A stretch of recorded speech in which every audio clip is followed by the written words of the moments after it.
Entrar en comunicación, Blanco Radio en Face, Twitter e Instagram. Tenemos un número nuevo de WhatsApp, 633 50 50 11, y un email, espacioenblanco@rtve.es. Temas inquietantes y de divulgación nos esperan esta noche. Ahí va un avance de lo que os hemos preparado.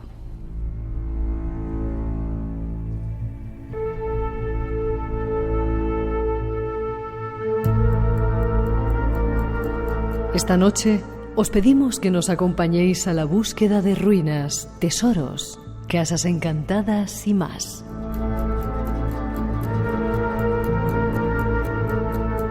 Comenzaremos con un viaje al reino visigodo de Toledo para conocer uno de sus mayores tesoros. Su historia, sus leyendas y el tesoro más importante descubierto hasta la fecha. Estos serán algunos de nuestros argumentos. Después reuniremos en nuestro estudio a 3 expertas. Son maestras del misterio y llevan mucho tiempo investigando en casas encantadas. Esta noche volverán al programa para contarnos algunos de sus secretos. El viaje de verano hacia el misterio está ya listo. Nos vamos a la búsqueda de enigmas y tesoros.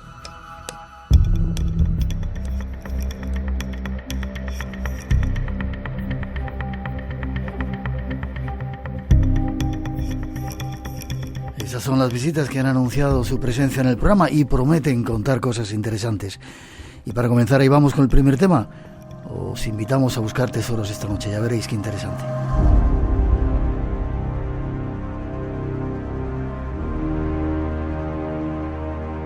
Nos vamos, comienza el viaje. Os hemos anunciado que queríamos hablaros de una parte de nuestra historia que si estuviera en cualquier otra parte del mundo sería súper conocida, pero que vamos a intentar darla a conocer. Para ello tenemos con nosotros a Juan Manuel Rojas. Buenas noches, Juan Manuel. Hola, buenas noches. Arqueólogo y director del proyecto Barrazar. Sí. ¿Desde cuándo eres arqueólogo y qué has excavado por ahí? Cuéntame un poquito para darte a conocer. Bueno, vamos a ver, como arqueólogo profesional, son ya 29 años y medio. Empecé en enero de 1990. Otra pregunta más y nos vamos enseguida de viaje.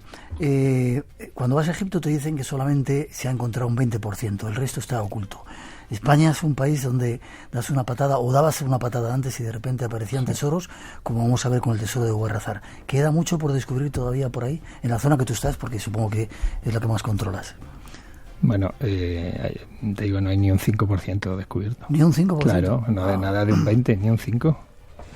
Sí, sí. Vale, déjame, este es nuestro invitado. Nos vamos a ir de viaje con él a descubrir tesoros. Un tesoro que a mí me alucina, el tesoro de Barrazar, quizá uno de los más importantes, no vamos a hablar de él todavía, visigodos, más importantes tesoros que se han encontrado en España. Ahora sí te lo pregunto. ¿De los que se han encontrado en España? De Europa, Miguel. Vale, ya está, mejor. De Europa, del mundo y de otras galaxias. Sí. No, fuera bromas. No, yo soy... De Europa, digamos, de esa época, es el más importante que se ha encontrado. ¿Y los arqueólogos nos quedáis de vez en cuando con algo? ¿Cuándo pilláis algo? Si hablas en general, no lo sé lo que hará otra gente. Yo quiero pensar que no. Vale. Yo te aseguro que no solamente, ¿no? Y además es una de las cosas que les digo a los chicos, a todo el mundo, no... la educación sobre el patrimonio, la conservación y demás, que por mis manos han pasado piezas muy importantes, de miles de euros, y tienen que ir lógicamente al museo porque son de todos. Claro, ese es nuestro invitado. Con él vamos a disfrutar, nos vamos de viaje primero a conocer el contexto y luego a contaros una historia de un tesoro y a seguir buscando porque hay mucho todavía por encontrar.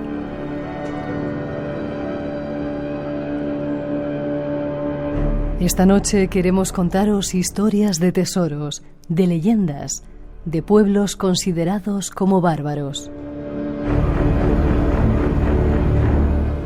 La historia comienza más o menos así.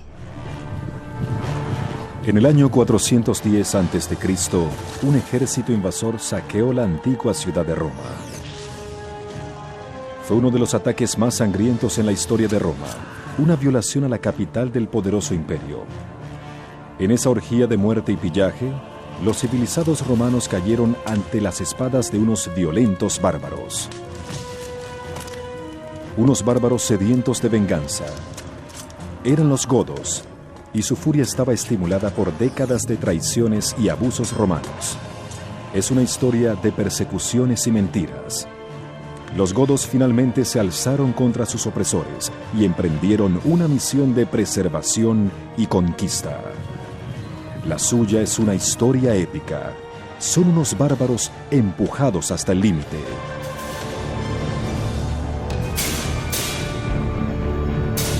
Bárbaros empujados a conquistar tierras y derechos. Llegaron hasta España y fijaron su capital en Toledo. Son algunos datos. Nuestro próximo invitado nos cuenta más sobre ellos. Ahí contamos un poco, vamos a situarnos si te parece, contábamos un poco la historia de los visigodos. ¿Quiénes son estos? Yo no suspendí, pero ese día estaba un poco despistado cuando hablaban de los visigodos y de los reyes godos. ¿Quiénes eran y cómo llegan a Toledo? ¿Por qué a Toledo? Cuando venían del norte, ¿no? Sí, venían del norte. Yo les digo muchas veces a la gente, bueno, ¿estuvieron en Alemania? Sí, por la zona de Alemania. Estuvieron en la zona del Danubio, al otro lado del Danubio, en la zona de Hungría, etcétera. Habían bajado en su momento desde Polonia porque habían dado el salto desde la península de Escandinavia, desde el sur de Escandinavia, en la zona de Suecia. De hecho, yo le digo a la gente, ¿os suena una de las grandes ciudades de Suecia, Göteborg, sí, o Gotemburgo? Bueno, Göteborg, la ciudad de los godos. Y hay una isla en medio del Báltico que se llama Gotland, la tierra de los godos.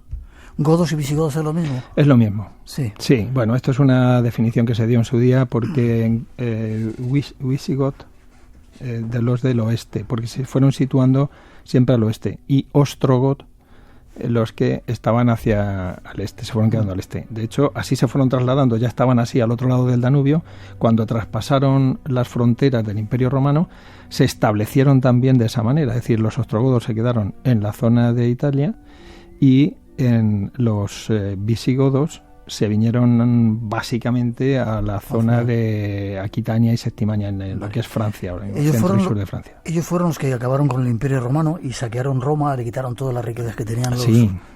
Sí. Y a Alarico, sobre todo a Alarico. Sí. Alarico I y tal, que fue un fenómeno, y el tío muy... Todavía cuando eran digamos, los bárbaros estos que se enfadaban, vamos a decirlo suavemente, con los romanos por romper un pacto, lo que sea, y dijeron, ¿cómo que tal? Pues ahora os vais a enterar.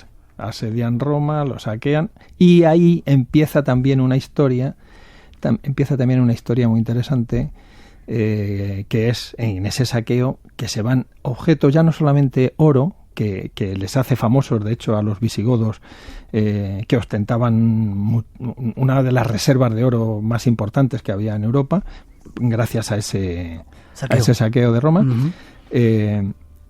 Y los godos, estos que se quedan con ellos, pero entre estos elementos va, entre otras, parece ser que la mesa del rey Salomón, que luego de tanto se ha hablado, y que si lo tenían todavía ahí, y que Tárik se hace con ella cuando conquista Toledo.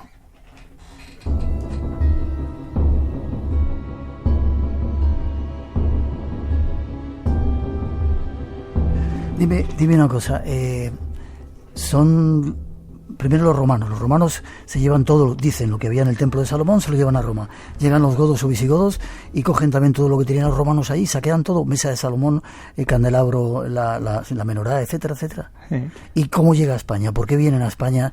¿Y por qué van a Toledo? Nos vamos a ir a centrar ya en todo. Bueno, pues vienen a Toledo, eso es una cosa que coincide de todo el mundo. Lo que pasa es que, claro, a mí una de las cosas que me gusta desvelar siempre es para poderlo entender, es decir, que la gente no aparece y desaparece así de buenas a primeras en un sitio u otro. Es decir, hay, digamos, unos movimientos, siempre unas razones, y todo esto es muy largo. Lo que pasa es que la historia tratamos de resumirla, que a veces nos llega a dar una imagen de los hechos históricos que está muy desvirtuada. Ellos estaban, en un primer momento, como te he dicho, estaban en la zona de centro y sur de Francia. ¿Sí? La capital era Toulouse. pierden la batalla de Bouillé en el año 507, al lado de Poitiers, a unos 15-18 kilómetros de Poitiers. Uh-huh. Y gana Clovis, que llaman los franceses, y les van persiguiendo. Muere allí Alarico II, precisamente.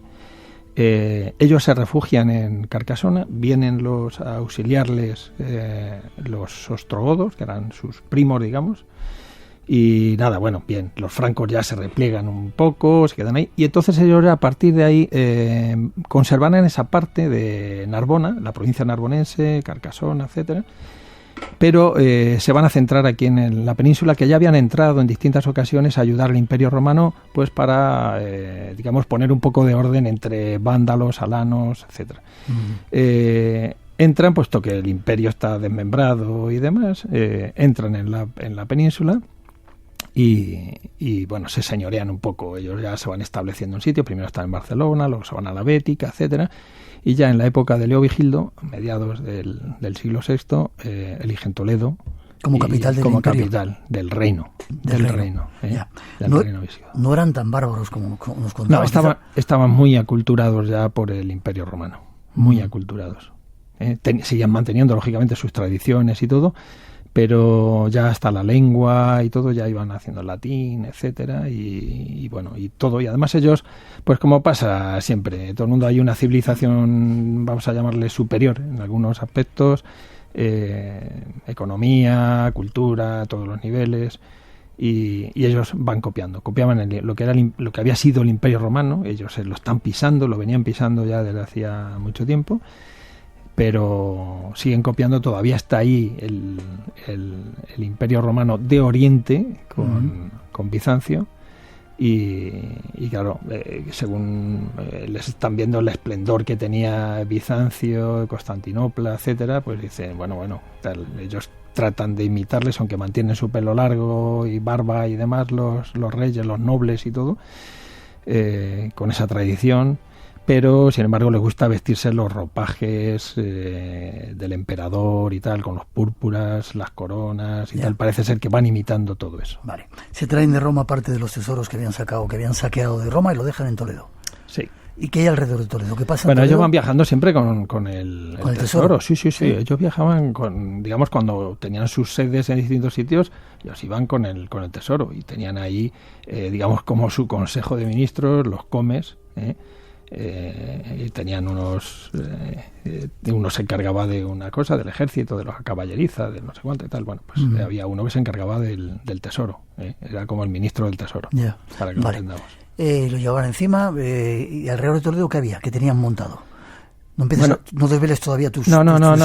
Toledo, vamos a ver, Toledo se ha estado diciendo por mucha gente, colegas, estoy hablando, historiadores, arqueólogos, ha habido mucha gente que se ha hablado de que, no, pues Toledo era pues una ciudad que debía ser pequeña, todavía en época romana, porque no hay apenas referencias sobre ello, y sin embargo las referencias arqueológicas nos está diciendo que Toledo es una ciudad en época romana ya muy grande. Importante, ¿no? Sí, tiene un circo muy grande, tenía su anfiteatro, su teatro y tal, tenía unas termas, tenía un acueducto que era un alarde también de la ingeniería. Todo desaparecido, desgraciadamente. Bueno, ahora estamos encontrando muchos restos.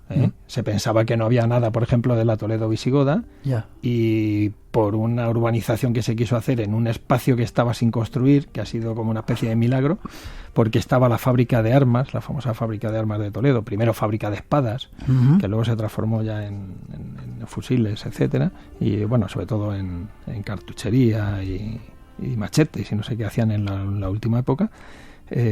Bueno, pues ese espacio, había un espacio, digamos, de seguridad.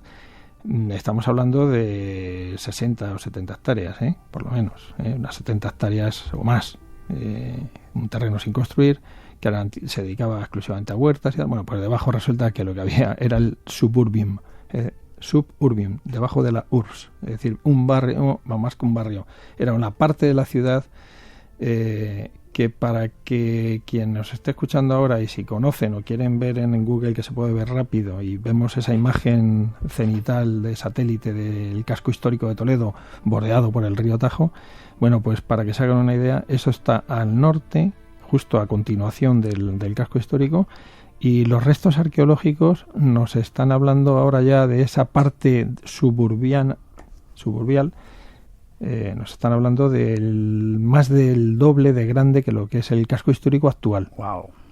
Desenterrando la historia esta noche con nuestro invitado. Casi para terminar esta pequeña lección de historia, llegan los musulmanes, los árabes, y ven que tienen perdido Toledo y se llevan el tesoro. Sí, bueno, vamos a ver, los tesoros siempre por lo que han sido de oro y tal, pero no se nos debe olvidar una cosa importante. Y bueno, puede venir a colación otra vez el tema de la famosa mesa del rey Salomón, en la que vemos un carácter simbólico, ya no solamente porque hay historiadores que hablan de que si las patas tenían piedras, gemas talladas, no sé cuántos estaban ahí, que tenían un valor, no, pero era el valor simbólico, es decir, el valor simbólico de las cosas, es decir, el arrebatarte todo eso, ya no solamente es el oro, te están arrebatando algo que simbólicamente es fundamental para poder sobrevivir.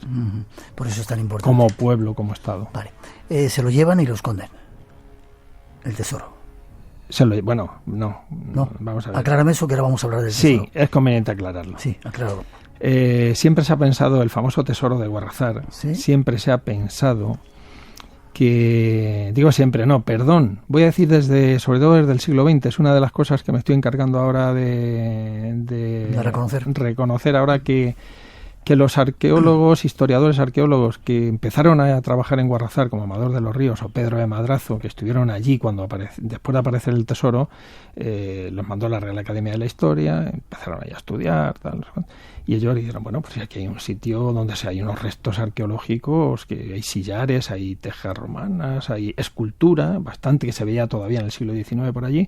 Dijeron, esto, sin lugar a dudas, esto está asociado a algo que aquí puede ser un monasterio, decía Pedro de Madrazo claramente, pero además lo repite en distintas ocasiones, y sería muy lógico que este tesoro, que tengo que decir que son 23 coronas, lo que se ha calculado que apareció en su momento, 23 coronas votivas, se calcula que más de 5 o 6 eran de reyes visigodos, por lo menos 5 o 6.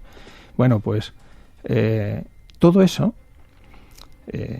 se ha dicho, claro, se empezó a decir a mediados del siglo XX por un historiador, Emilio Camps Cazorla, que escribió en la enciclopedia de Ramón Menéndez Pidal, en la historia de España, que como son volúmenes, parece enciclopédico, parece una enciclopedia de la historia de España.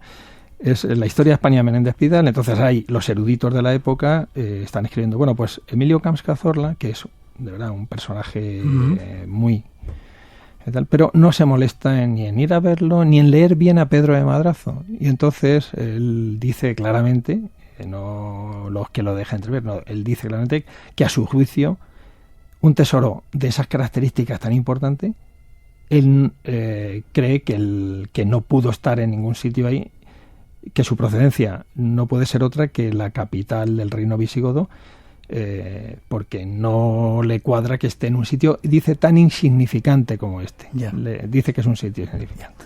Déjame que pongamos otra introducción para empezar a hablar del tesoro, y nos vas contando un poco esa curiosa historia de cómo se descubrió y luego cómo estáis vosotros implicados.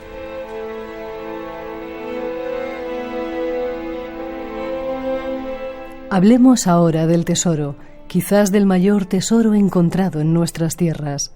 Se le llamó el tesoro de Guarrazar. Pero, ¿cómo se descubrió? Según las declaraciones que realizaron los descubridores Francisco Morales y María Pérez, el hallazgo se produjo de forma casual. Era el día 25 de agosto de 1858, cuando ambos transitaban por el camino de Toledo a su paso por el paraje de la Fuente de Guarrazar. Según sus declaraciones, vieron un objeto brillante a través del hueco de unas losas que habían quedado descubiertas por las lluvias torrenciales de una gran tormenta que hubo el día anterior. El tesoro que descubrieron estaba compuesto por un conjunto de coronas votivas de oro, piedras preciosas, perlas, nácar, vidrio, además de cruces, cálices y otros objetos también de oro y gemas. Sigamos conociendo esta extraña historia en boca de nuestro invitado.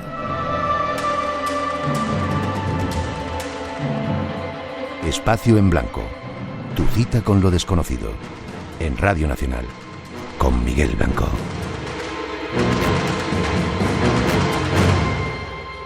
Esta noche con Juan Manuel Rojas, el promotor del proyecto Guarrazar y además un arqueólogo que está investigando, está descubriendo la historia. Tesoro, ¿cómo aparece? Un cúmulo de casualidades. ¿No te he escuchado contarlo en el Ciudadano García? Que alguien se para por ahí a hacer un pipí o algo. Cuéntame la historia. ¿Cómo es que es una cosa muy anecdótica, pero... Así fue, ¿no? Sí. Cuéntame. Bueno, y se sabe todo porque se hizo una investigación luego, Se hizo una investigación judicial y tal, y tenemos muchos textos de todos los implicados o de la mayoría de los implicados. Entonces, pues una familia de un matrimonio con una hija que vienen de Toledo. Ella había estado examinándose de una asignatura de magisterio. Ella estudiaba magisterio. Uh-huh. Y era a finales de agosto. Cuando vuelven hacia Toledo, pues, como digo yo, tono anecdótico, bueno, vamos a ver, que vienen por el camino, les quedan 2,5 kilómetros, vienen con un burro.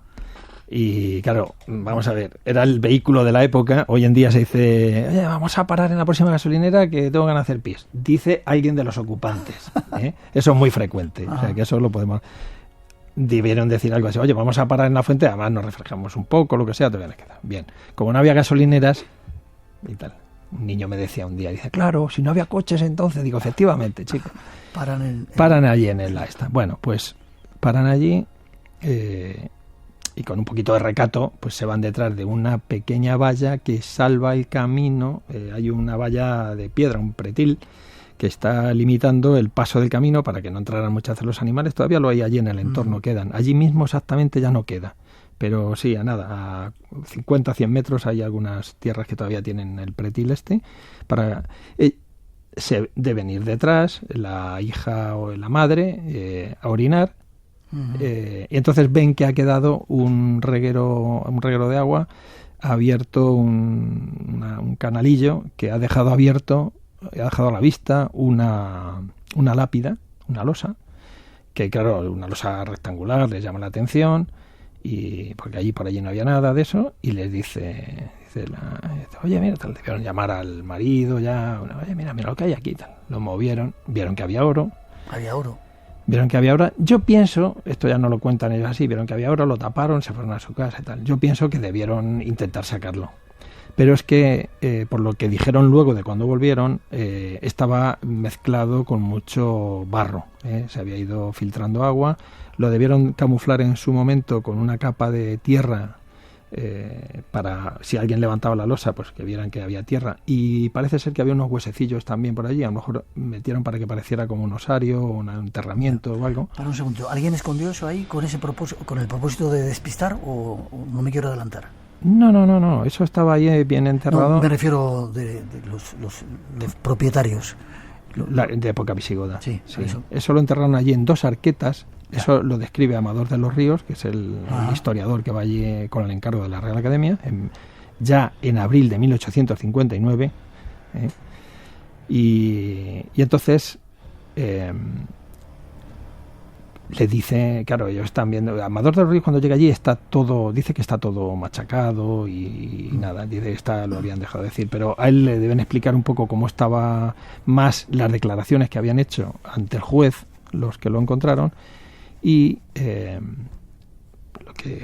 ellos dicen que está todo ya mezclado, con el agua se había mezclado, se había hecho una masa de barro, para que lo entienda la gente. Es un amasijo de barro mezclado con el oro. Ellos debieron intentar sacarlo, vieron que había mucho y por eso de primeras, intentarían cogerlo, pero cuando vieron que tenía cadenas, cruces, las coronas, todo ahí mezclado, y que estaba apretado con el barro y que era bastante, dijeron, oye, era de día todavía, que nos va a ver alguien aquí al lado del camino, vamos a taparlo, venimos de noche y tal.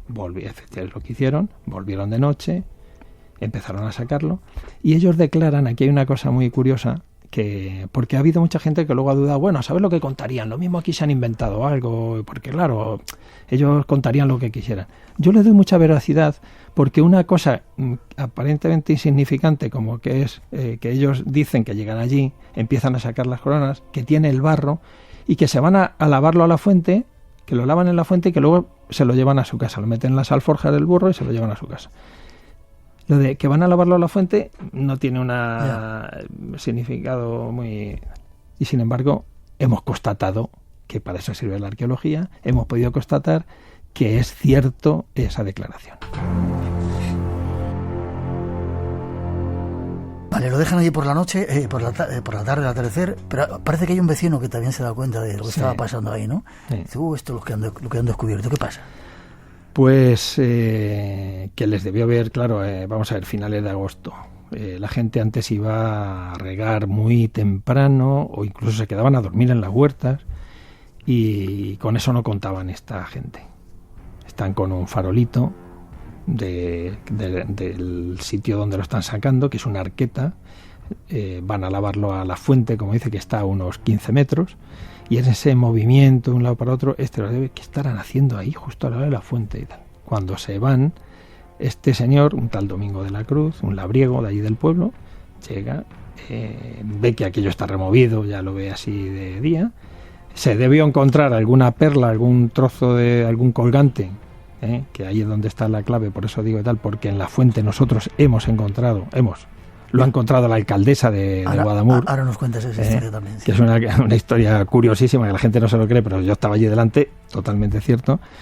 Este señor se debió encontrar también algo, perlas, alguna colgante oro, se puso a cavar allá al lado y a 2 o 3 metros se encontró otra arqueta de similares características que completaban este magnífico tesoro. Vale. Eran básicamente coronas, me decías, 20 tantas coronas. 23 coronas, el cálculo que se ha hecho después de las declaraciones que les dijeron, oiga, ¿usted cuántas? No, yo tenía en mi casa tantas, no sé qué, no sé cuánto y tal. Porque claro, conservarse, en un primer momento se llegaron a conservar entre los dos lotes, entre los de la señora del Pis, como digo yo, y el labriego fueron 23 coronas. Pero había, según las declaraciones, aparte de otras cosas, había piedras talladas también, etcétera. Había cálices de oro con incrustaciones de piedras preciosas, había otras piezas de consagrar, una especie de paloma también donde se guardan las hostias consagradas, etcétera. Y había todo objetos litúrgicos. Ya. Parte de ese tesoro se pierde porque alguna gente lo vende por ahí, ¿no? Lo compran en Francia, aparece parte del tesoro en Francia. Sí, aparece en Francia, lo publican rápidamente ya en los periódicos en París y tal, y aquí se echan las manos a la cabeza todo el mundo, pero bueno, esto no puede ser, ¿no? Y empiezan a reclamarlo, nada, los franceses ya dijeron que nosotros ya lo hemos comprado legalmente y tal, y que se quedaban con ello. Hasta 1941. 1941, con la invasión nazi de Francia, el gobierno del mariscal Pétain llega a un acuerdo con el gobierno de Franco y intercambian objetos de arte. No es que los trajeran, sino que se intercambian cuadros, grabados de Goya, por ejemplo, un sable de Francisco I se les dio también. Y aquí en este lote venían 5 coronas, entre ellas la de Recesvinto, la famosa corona de Recesvinto, y también la dama de Elche, que la gente, también la tenían en Francia y vino en ese lote. España. Pero parte del tesoro se pierde, ¿no? Se vende por ahí. Se había vendido ya previamente, pero a trozos, o sea, algo lamentable totalmente, sí, a trozos, y además para fundirlo en los plateros de Toledo. Había un gremio de plateros entonces muy abundante. De hecho, hay una calle que se llama la calle de la Plata, porque ahí estaban todo el gremio ese y tal. Y estos iban de platero en platero vendiéndoles a trozos las coronas. Lamentablemente. Radio Nacional, el sonido que nos une. viaje que se hace en lancha. Es un edificio que se parece un poco a una base lunar. Se visten con buibúis. Andando desde el centro de la ciudad. Es un ejemplo de convivencia de cultura. Te da una sensación cuando estás aquí en el... Nómadas, con Álvaro Soto. Esta temporada 2 destinos por semana. Nómadas, sábados y domingos a la 1 de la tarde. Radio Nacional de España, el sonido que nos une. Espacio en blanco. El lugar donde habita el misterio. Con Miguel Blanco, en Radio Nacional de España. La leyenda continúa.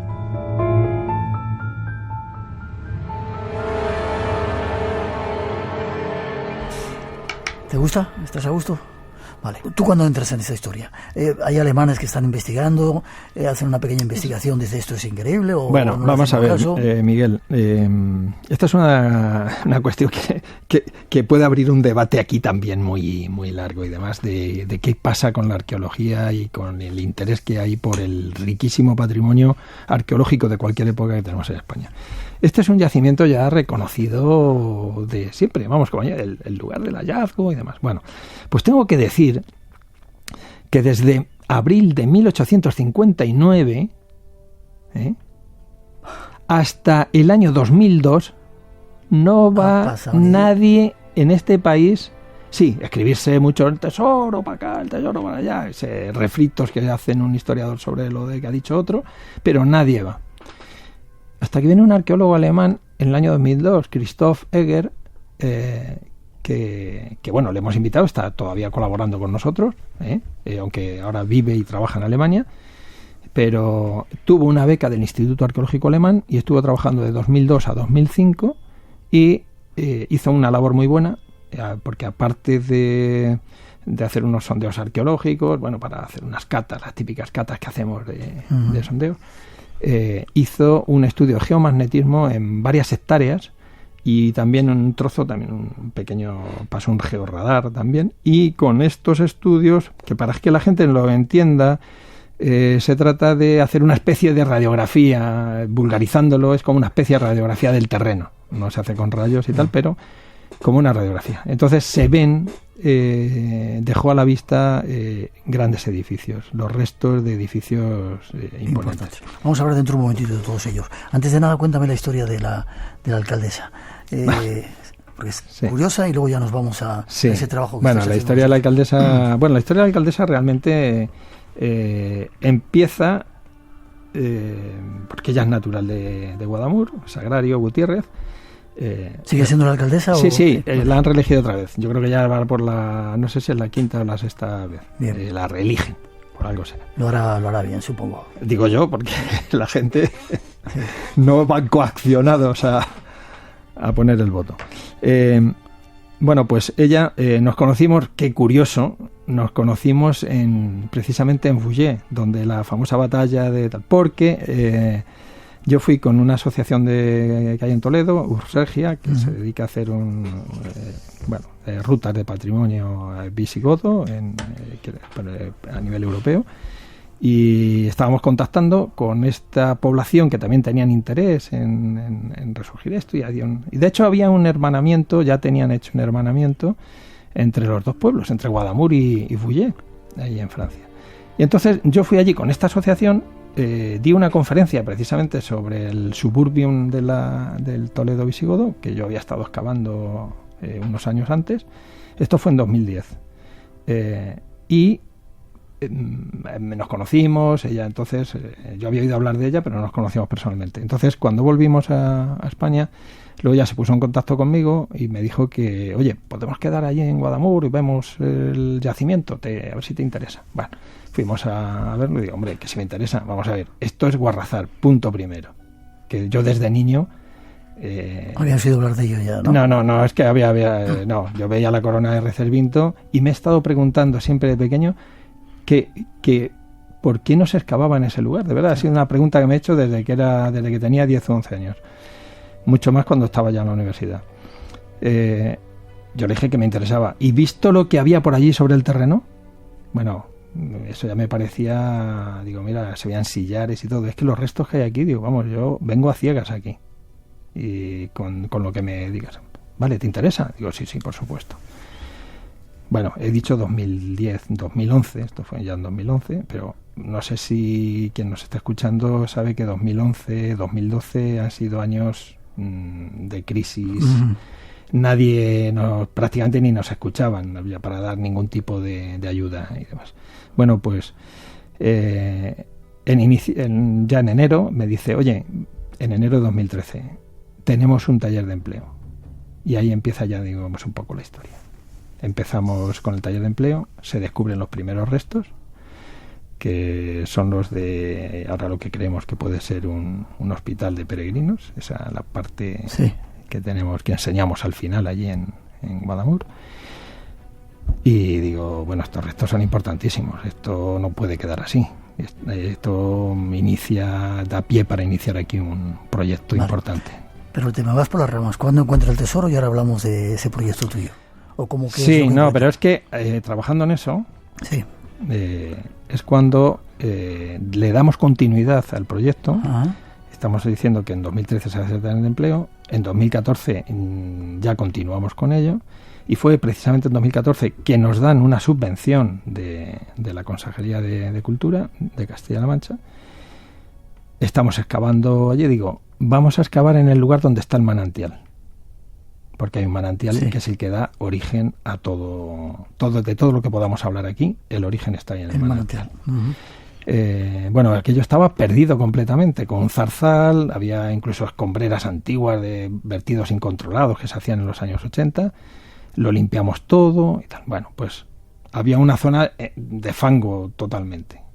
Entonces a Marcelino, que es el señor que trabaja allí conmigo, le dije, Marcelino, vamos a limpiar esto, que tenemos que ver correr el agua, que aquí se ve que es donde está saliendo el agua. Pues se puso con ello, y al cuarto día de estar allí limpiando, se veían todos los regueros saliendo, el agua y corriendo y tal, pues hace la alcaldesa una visita al yacimiento con el director general de Cultura.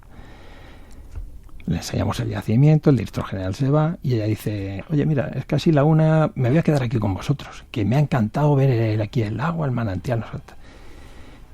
Y se agachó por allí, se remangó los pantalones, empezó a escarbar ahí un poco, a quitar barro con una tejita. Marcelino le dio, dice, toma, ¿cómo vas a hacer con una teja? Toma una paleta, le dio una paleta de albañil, empezó a sacar allí barro, empezó a encontrar trocitos de cascotes de nada, pues ya le ilusionaba, ¿no? Encontraba cosas, mira este y tal, que es un cascote que no vale nada, y esto, mira lo que tal, bueno, esto. Y de repente salta ahí un grito, bueno, lo dijo, le salió del alma, además, bueno, fue como nos habíamos estado mofando un poco de los hallazgos que hacía, pues de repente, yo estaba le acababa de hacer una foto, estaba a 5 metros de ella, y de repente dice, ahora sí que te vas a cagar. Pero así muy fuerte, que lo digo así, que no, pero es que le salió del alma. Me giré y la vi cerrando la mano, un brillito azul, que yo pensé que era un trozo de cerámica de Talavera con pintura, con un escudito, una decoración que tuviera en pintura. ¿Y qué era? Dice, mira, ven. Se acerca y dice, mira, cuando abre la mano, un zafiro del tamaño de un hueso de melocotón.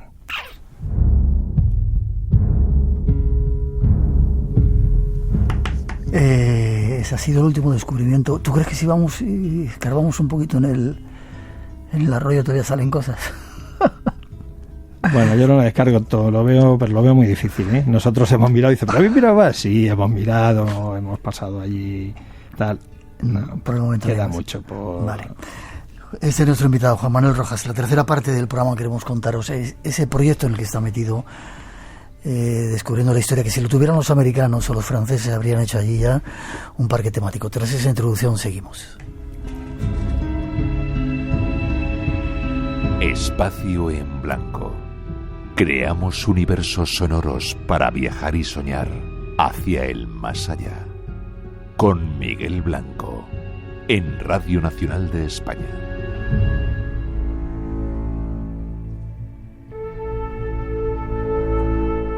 El yacimiento de Guarrazar se encuentra a 9 kilómetros al suroeste de la ciudad de Toledo, en el término municipal de Guadamur, en el centro de España. Las primeras excavaciones comienzan en el año 1859 después de Cristo, cuando se inicia la investigación sobre el tesoro. El arqueólogo Amador de los Ríos realiza la primera descripción de la zona donde se hizo el hallazgo. Entre los años 2002 y 2005, el arqueólogo alemán Christoph Eger realiza una primera investigación del lugar como parte de su tesis doctoral. En el año 2013 comienza un nuevo proyecto. Se trataba de excavar el lugar, eclipsado y olvidado durante tantos años por el descubrimiento del propio tesoro. El arqueólogo Juan Manuel Rojas, con el apoyo del Ayuntamiento de Guadamur, inician un proceso de investigación y consolidación que se encuentra en estos momentos en desarrollo. Nuestro invitado, principal protagonista de esta aventura, nos sigue contando algo más de la excavación y de los descubrimientos realizados. Algo único en Europa. Escuchemos su historia.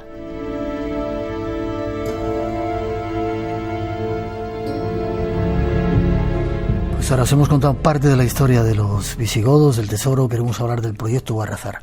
Tú te implicas, ves aquella historia tan poderosa y te llegas a implicar incluso personalmente en sacar adelante aquello, ¿no? Sin mucha ayuda oficial, sin que te hagan mucho caso. Digo yo, te estoy preguntando o estoy diciendo cosas que no debo. Bueno, sabes algo porque ya llevamos tiempo y además sé que has pasado por allí y algo sabes. Sí, efectivamente. Me impliqué a nivel personal, profesional, muy mucho. Y voy implicando amigos, familiares, etcétera. Yeah. Pero bueno, la gente sí que ven que ya no solamente una pasión, no es que haya una pasión absurda, porque hay gente que dice, oye, este es un apasionado de algo. No, yo estoy hablando de algo que nos concierne a todos. Yo estoy hablando de patrimonio. Eso no es nada, ningún capricho personal por mi parte. Lo que me mueve es realmente devolver a esta sociedad algo que creo que debería haber tenido hace mucho tiempo. Vale. El lugar, un manantial, se descubre el tesoro, pero no solamente es eso, hay mucho más que tú estás poniendo en valor, hasta el punto de decir que puede ser una... Bueno, vamos a ver, lo que estamos descubriendo ahora, desde 2013, que he dicho antes que estábamos trabajando, empezamos a trabajar desde 2013 y con muy poca ayuda, eso sí que es cierto, he dicho antes que nos ayudó en 2014 la Junta de Comunidades, nos volvió a ayudar otra vez, nos dio 10.000 euros o 12.000, y 2.400 euros en 2017. ¿Solo? Solo. Vale, señores que se dedican a eso, pongan un poquito ojito en esas cosas interesantes. Y luego, las ayudas, pues ahora mismo es el Ayuntamiento de Guadamur, quien está implicado, que de hecho es el patrocinador, del proyecto. Vale. Yo estoy como promotor, etcétera, director, todo lo que quieras, pero es el Ayuntamiento de Guadamur el patrocinador de este proyecto. ¿Y habéis estado excavando? ¿Qué habéis encontrado? Yo vi el otro día esas losas increíbles, que eso no lo pone cualquiera, ¿no? Ahí tiene que haber algo importante. Tú dices que puede ser un hospital o algo más, Lourdes. Vamos a ver, yo a la gente habías oído hablar de lo que estamos haciendo allí. Tú pasaste un día que estaba con un colegio. Nosotros lo que estamos descubriendo ahora son varias partes fundamentales. Estoy hablando, parece que he dicho antes lo del manantial donde lavaron esta gente, pero es que este agua de este manantial sale de un edificio. Sí. Lo comparo con Lourdes porque en Lourdes están todas las partes que tiene un santuario de este tipo, es decir, un agua que los creyentes consideran milagrosa, es un agua sagrada. La gente se hace sus baños rituales para purificarse, algunos quizás esperando algún milagro o lo que sea, pero digamos baños rituales que los hacen en muchas religiones, es decir, también en cierto modo lo que están haciendo los musulmanes antes de estar en la mezquita. Ya se dice en el Antiguo Testamento, ya dice Moisés que Dios le había dicho, y se lo dice a su hermano Aarón, me ha dicho Dios que tenéis que instalar una pila delante del tabernáculo para que os lavéis, los lavéis vosotros, los sacerdotes, los sacerdotes os lavéis antes de entrar en el tabernáculo. Es decir, entrar, digamos, limpio y demás. Bueno, pues aquí la gente se está purificando y aquí nos tenemos que imaginar, yo digo muchas veces en ese lugar, digo, por aquí han pasado miles de peregrinos, de peregrinos, porque está saliendo de un edificio que creemos que tiene unos 30 metros de largo, sí, rectangular, por 5 metros y medio de ancho, de espacio interior, me refiero. Debería tener distintas bañeras, distintas pilas y, por supuesto, separado por sexos, claro. De época visigoda. De época visigoda. Posiblemente de origen romano, porque tenemos restos romanos por allí. Eso no es una cosa que les ha pasado y tal, sino que ese es un lugar que luego se cristianiza, como ha pasado en muchísimos santuarios, se cristianiza, y lo que hacen es un santuario donde hay una basílica, construye una basílica muy, muy, muy potente, que esas, bueno, que tú lo estuviste viendo, que está con cimientos de sillares, muros de sillares, columnas, lo que tenemos ahora son unas basas de mármol de 85 centímetros en el plinto, es decir, de una riqueza espectacular. Y luego un hospital de peregrinos y tal, y sospechamos, por la planta de un edificio que sale en el estudio de geomagnetismo que hizo Christoph Weger en 2002, sospechamos que hay un edificio de más de 1.800 metros cuadrados, debió haber, ahora quedarían restos de, digamos, los cimientos. 1.800 metros. Sí, y posiblemente a lo mejor 2 plantas, que sospechamos que, dada la vinculación que parece tener, yo estoy, convencido de la vinculación directísima que tiene este santuario con la realeza visigoda, que posiblemente también se utilizará como residencia.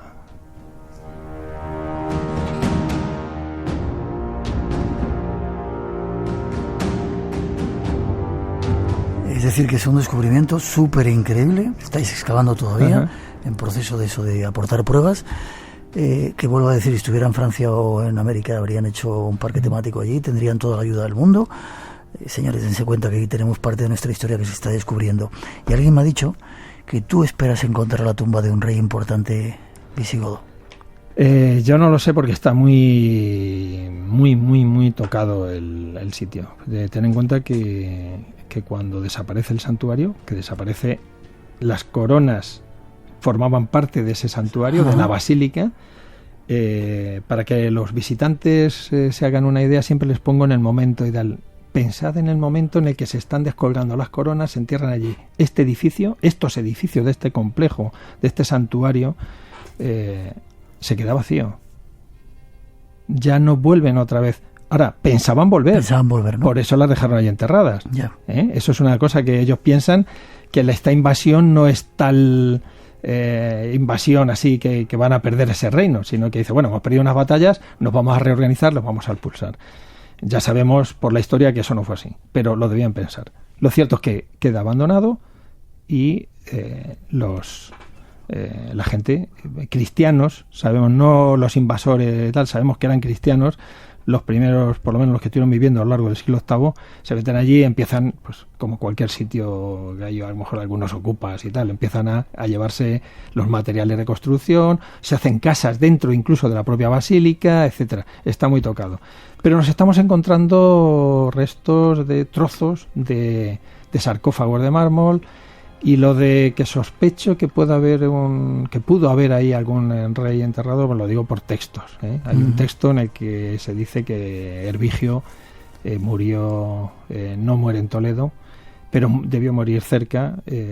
Quizá en ese palacio. En esa basílica. Sí, porque vamos a ver, que estamos hablando de un santuario de primerísimo orden, es decir, donde hay una residencia, es más que Lourdes, que digo yo, porque Lourdes no tiene esa vinculación con la realeza. Estos sí tenían este santuario tan importante con mucha afluencia de peregrinos y además un palacio real.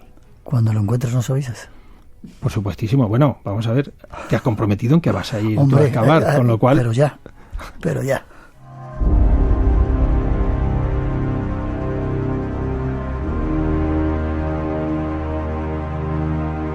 Y lo bueno, Juan Manuel, de todo esto, ya terminando, es que se puede visitar. Que tenéis ese patronato, yo no sé cómo se llama lo que habéis hecho, hacéis visitas guiadas. Yo cuando estuve, había niños, puede ir cualquier persona, y creo que los sábados hacéis una movida tremenda, ¿no? Ahora en verano estamos teniendo las noches de Guarrazar.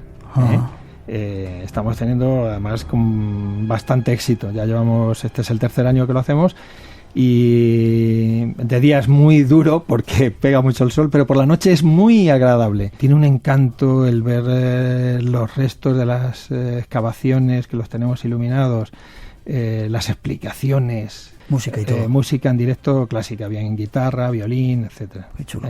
En un momentito os damos datos por si queréis pasar. Yo me apunto el próximo sábado, ¿vale? Pues a la noche de velas, pero después ya veremos. Pero luego las excavaciones también, Miguel. Eso, septiembre, octubre, ¿vale? Dame un poquito de tiempo. Vale. Hay una página web muy bonita que yo he visto, que es www.guarrazar.com. Entra ahí directamente y allí tienen toda la información.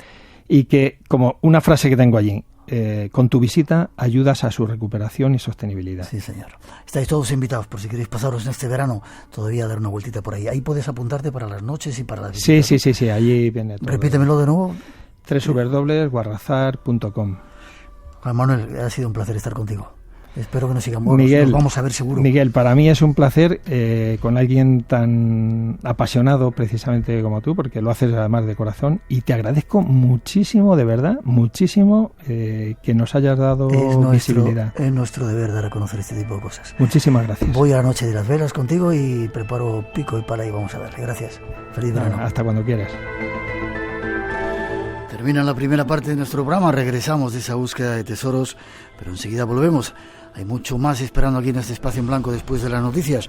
Teléfono, nuestro WhatsApp y redes sociales abiertas para vuestras comunicaciones, y no os vayáis todavía, que el misterio continúa.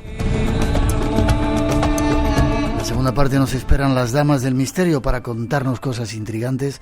No os lo perdáis, tras las noticias regresamos.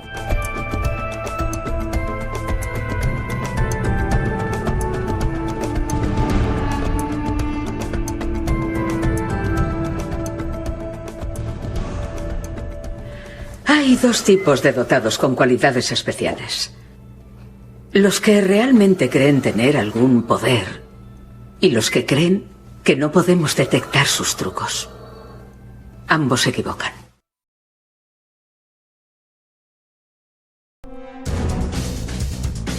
Pasan algunos minutos de las 3, las 2 en las Islas Canarias, y vuelve el mundo del misterio aquí a Radio Nacional.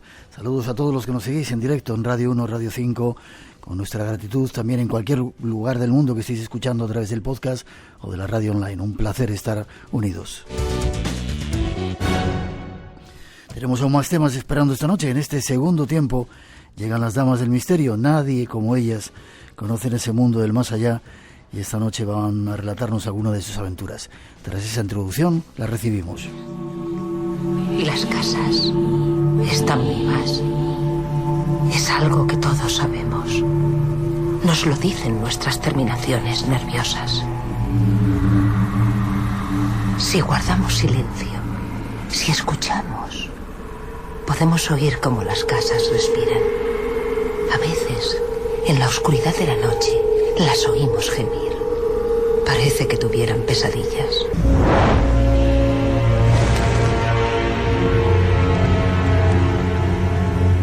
Una casa buena nos mece y nos consuela, pero si es mala, nos llena de un desasosiego instintivo. Las casas malas nos detestan y nos atraen con engaños. A ese odio ciego hacia nosotros es al que nos referimos cuando hablamos de una casa encantada.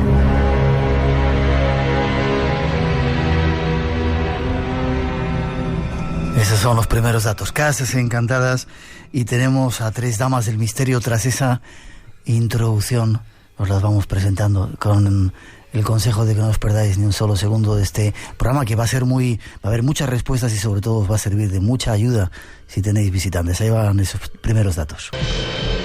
Son las damas del misterio, así las hemos llamado. Llevan muchos años trabajando en todo esto y tienen un prestigio más que reconocido. Piedad Cabero, buenas noches. Buenas noches, Miguel, y buenas noches a todos los oyentes de este programa. Paloma Navarrete, buenas noches. Hola, buenas noches, Miguel. ¿Cómo estás, Paloma?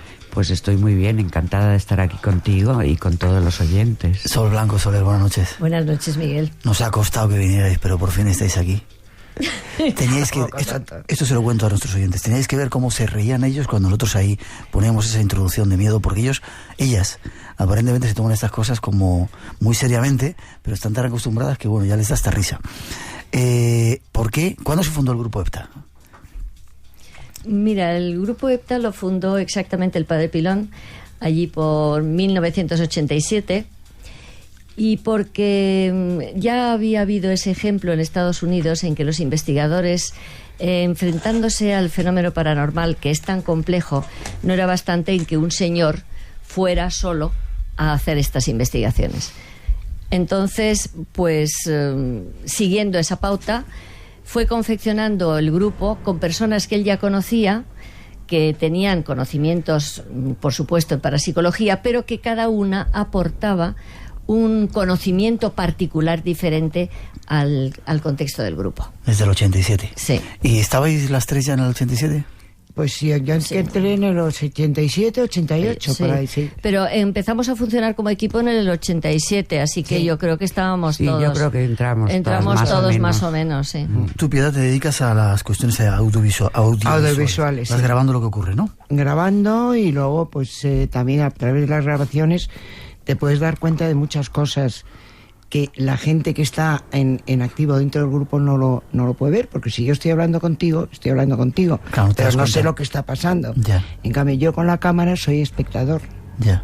Entonces, ahí captas muchas cosas que luego son necesarias, pues para ver un poco, conocer las personas y saber todo. Y sobre todo, pues para tener un archivo de nuestras intervenciones. Decir de Piedad que, aparte de ser una buena pescadora, estamos quedando para ir a pescar a algún sitio por ahí. Me encanta. Eres empresaria, es decir, que no te dedicas a esto de buscar fantasmas, solucionar problemas. Sí. Para mí es lo más importante. Vale, pero no te dedicas a ello. Porque además hay que me refiero profesionalmente, es decir, no vives de ello. No, si no, esto no cobramos. Vale, eso que quede muy claro. El Grupo EPTA no cobra por hacer investigaciones.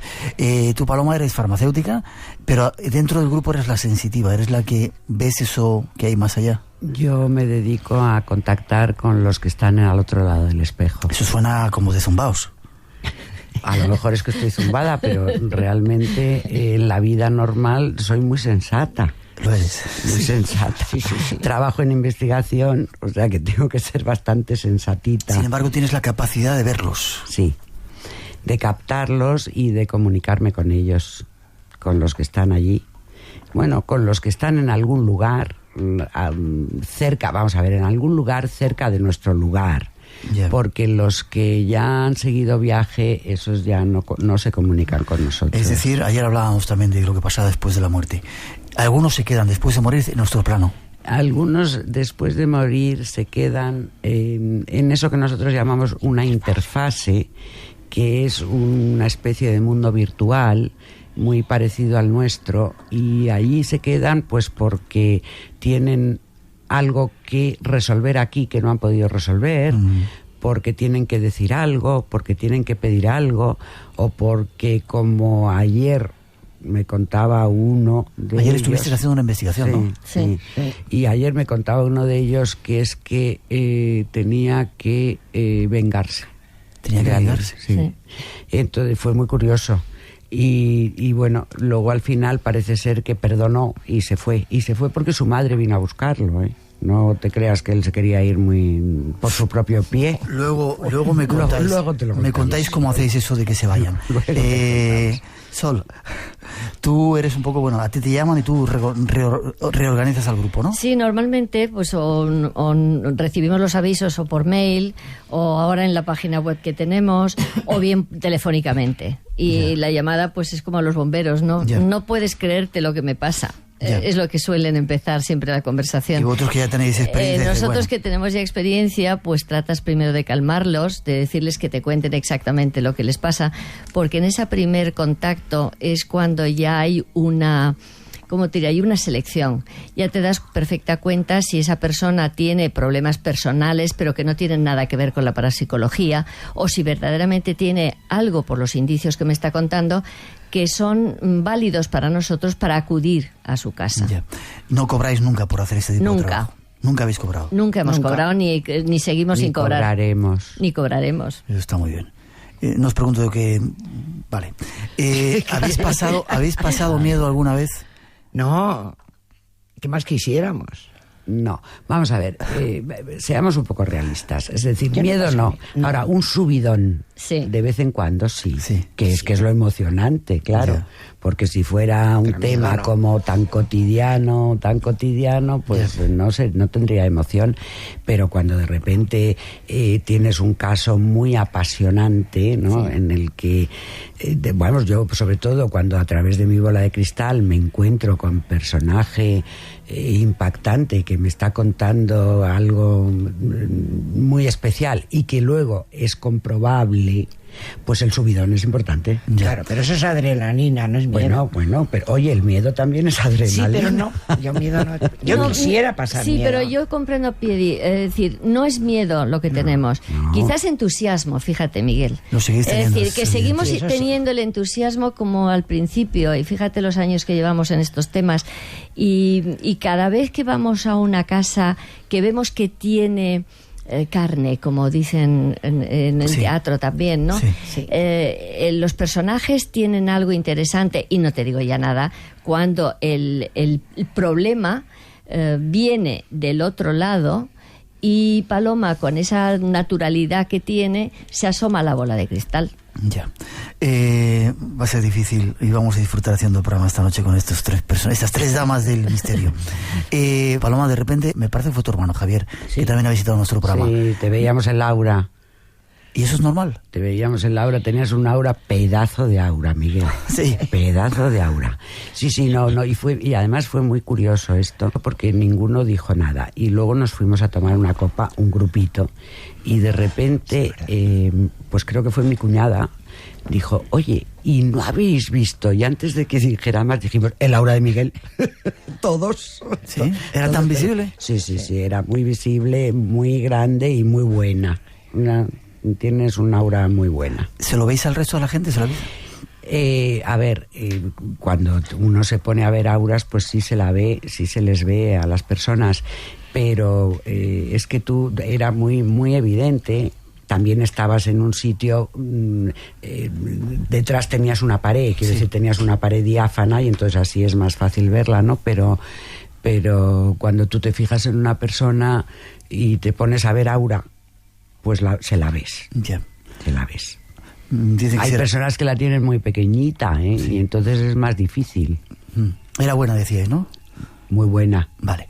Sí. Ya te has quedado encantado. Ya me he quedado tranquilo.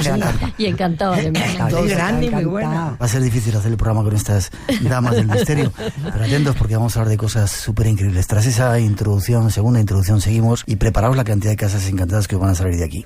¡Qué maravilla! ¡Qué maravilla! ¡Qué suerte! Ahí vamos. Definida como el edificio que es centro de apariciones sobrenaturales o fenómenos paranormales.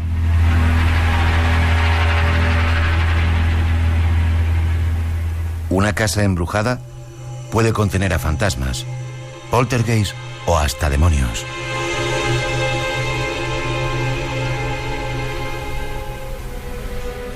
A veces, estas presencias mental o un suicidio.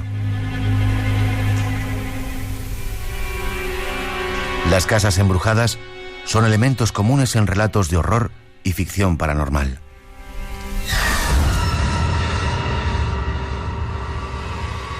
La estructura de una casa embrujada puede ser cualquier construcción, desde un antiguo castillo europeo hasta una pequeña casa en un suburbio de construcción reciente.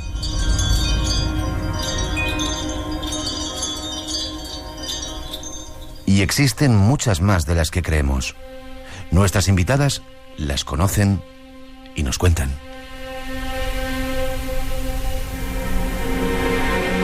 Bueno, quizá haya que comenzar por definir qué es una casa encantada o embrujada. ¿Es lo mismo? No, vamos a ver. La diferencia es que en la Casa Encantada los fenómenos están vinculados a ese lugar. Déjame que recuerde, tú escribiste un libro que se llamaba Hay alguien ahí. Hay alguien ahí, sí. Que hemos hablado algunas veces de ello. Y ahí se hace la distinción, porque la gente tiene que conocer que una casa encantada es cuando los fenómenos están vinculados a ese lugar. Bien habéis dicho en la introducción, puede ser unas ruinas, puede ser una casa moderna incluso, o puede ser una casa antigua que tenga su historia, porque también eso es muy importante en una casa encantada. Pero es la diferencia que hay entre un poltergeist y una casa encantada. ¿Poltergeist? El poltergeist es que el fenómeno se vincula a la persona. A la persona. Se va la persona a otra casa y sigue el fenómeno. Sigue el fenómeno, le sigue. Esa es la diferencia básica. Ya. ¿Fantasmas? ¿Dónde se aparecen? ¿En las casas encantadas? Sí, pues normalmente sí.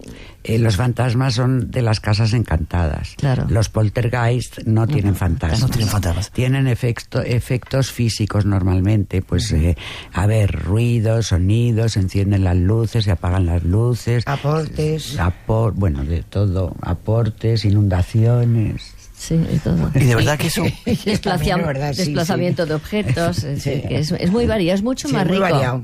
Es mucho más rico. Es más divertido, además. El poltergeist que la casa encantada. Sí, el poltergeist es muy espectacular. Porque en el poltergeist no hay ningún drama familiar ni ninguna cosa de esas, que luego es muy duro también. Porque los fantasmas también tienen sus problemas. Para mí es mucho más importante, más divertido una casa encantada, porque es cuando yo encuentro a mis contertulios con los que yo puedo hablar. Vale, vamos a tratar de definir. El poltergeist es un personaje y eso se soluciona fácil. Hay una persona, luego vamos a ver qué es lo que puede provocar todo ese tipo de fenómenos. Así. Tu pregunta es, primero hemos dicho que el poltergeist casi siempre suelen ser fenómenos mucho más espectaculares. Sí. Tienen una duración corta en el tiempo y se corrigen relajando a la persona, que es el agente causante del fenómeno. Ejemplo que hayáis vivido. Ponerme un caso. El baúl del monje. El baúl del monje. Yo quería hablar después de él, pero bueno, ¿qué pasaba en ese baúl del monje? Pues de todo. Pasaba de todo. Era una almoneda donde la gente dejaba objetos para que estos dueños se lo vendieran. Entonces el problema que tenía esa casa es que tardamos mucho en localizar o estar más convencidos de que era un poltergeist, porque la casa ya tenía también unos antecedentes de un accidente de fuego en el que se había quemado un abogado que vivía en ese local, en esta casa. Entonces, claro, cuando nos cuentan esta historia, empezamos a pensar si no sería el abogado el que se estaba moviendo por ahí.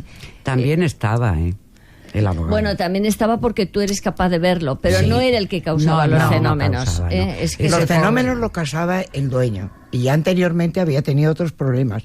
Incluso nosotros conocemos un caso anterior que fue mucho más duro, porque es que ahí los cuchillos se clavaban en las paredes, los cuadros volaban. Nunca te pegan, Por muy cerca que te pasen, no te dan nunca. Ahora, han pasado rozando una oreja. Pero es que en este poltergeist nosotros hemos presenciado cómo se desenroscaban las bombillas, cómo bailaban las lámparas. Y me pasaban luego a mí rascando. ¿Lo habéis visto eso? Sí, pero lo vivíamos todos los miércoles, íbamos a la tienda. Era una preciosidad. Y era una maravilla para nosotros. Pero lo importante era ponerle nervioso al señor. Porque si no se ponía nervioso... No pasaba nada. Hombre, sí, caían unas chinchetitas, pero ya estábamos muy acostumbrados a las chinchetas, no nos impresionaban nada. Pero si lo ponías bien en punto... Bueno, temblaban las... Hijo, no te pongas así, es muy divertido. Es que soy muy sensible. Las lámparas, es que era una preciosidad como bailaban. Tú dices... Pim, pam, pim. Yo las tengo todas filmadas. Bailaban. Luego, de repente, Paloma hablaba con uno y se movía... uno de los cristalitos. Era maravilloso. A ver, hay que explicar un poco. Sí. Las lámparas eran arañas. Arañas de cristal.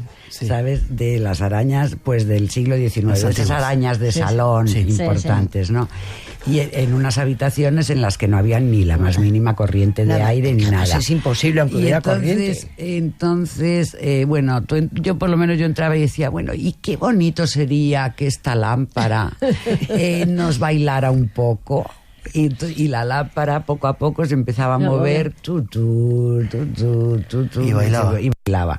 Y luego ya había unas veces que bailaban un sector de la lámpara y otro sector de la lámpara no. Sí.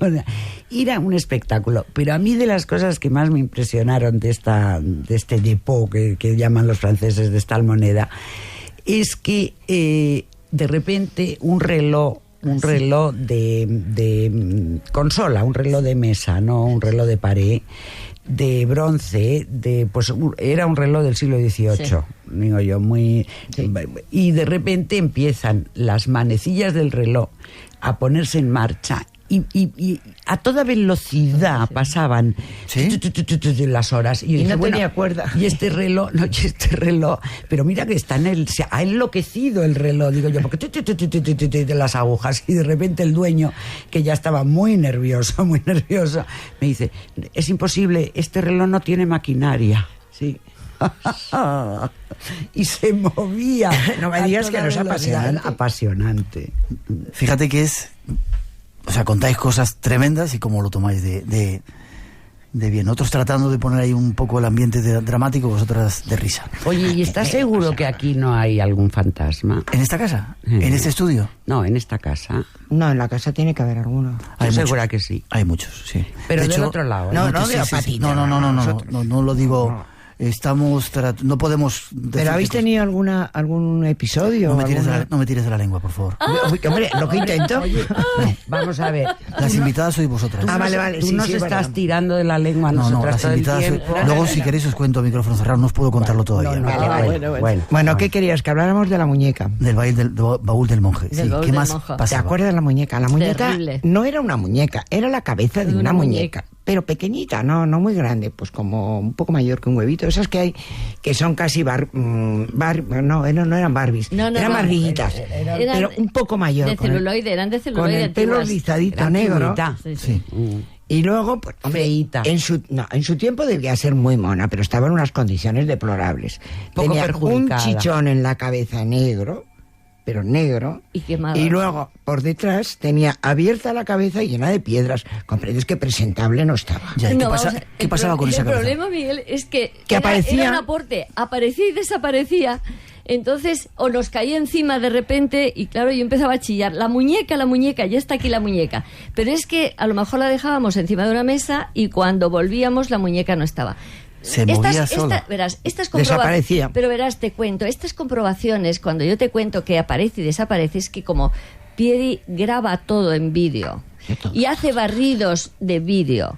Cuando nos pasaba una cosa de estas, rebobinaba para saber dónde estaba la cabeza antes. ¿Comprendes? Como estábamos solos nosotros en la tienda, que la tienda eran 3 habitaciones, no te vayas a creer que era un centro comercial, entonces era muy fácil de comprobar cuando una cosa aparecía o desaparecía, porque rebobinando lo comprobábamos. Y una cabeza de carnero. Sí, bueno, esa era terrible. Bueno, esa de terracota. Pero de terracota de 1,5 metros tendría. Enorme. Sí, una cosa así. No. Era un poco más pequeña, solo. Un poco más chica. Pero era más grande, pero era no grande, tanto, Era grande. 60 centímetros. Vale, 60, hablar de uno en uno porque si no se nos... 60 centímetros, Piedad, Pues desaparecía, o sea, la tenían en la tienda porque una señora la había llevado para vender. Sí. Y entonces, de repente, un día, pues desaparece. Y vuelve a aparecer. Y entonces decidieron que les traía malfario a la tienda. Entonces, definitivamente cogieron a la cabeza, fueron al cubo de la basura de fuera, abrieron, hicieron gluck y lo tiraron dentro y taparon. En la calle, En la calle. Pues todos muy contentos, se fueron a dormir. A la mañana siguiente entran y el carnero había vuelto. ¿Había entrado en la tienda? Había entrado y estaba en mitad del pasillo muy serio. Pararos un momento. ¿Eso cómo se explica? Pues, aporte. No se explica. No se explica, es que es un fenómeno paranormal. Sucede. El aporte es eso. Es materialización y desmaterialización de objetos. En un reportaje que yo he visto respecto al baúl del monje, y era material vuestro, se ve que grabasteis cómo aparece algo. Sí. ¿Qué es lo que aparece? Si tú estabas grabando... Yo estaba grabando, sí, pero yo estaba grabando un larguero de una cama. Sí. Vamos a ver, nosotros esa noche nos fuimos a cenar. Sí.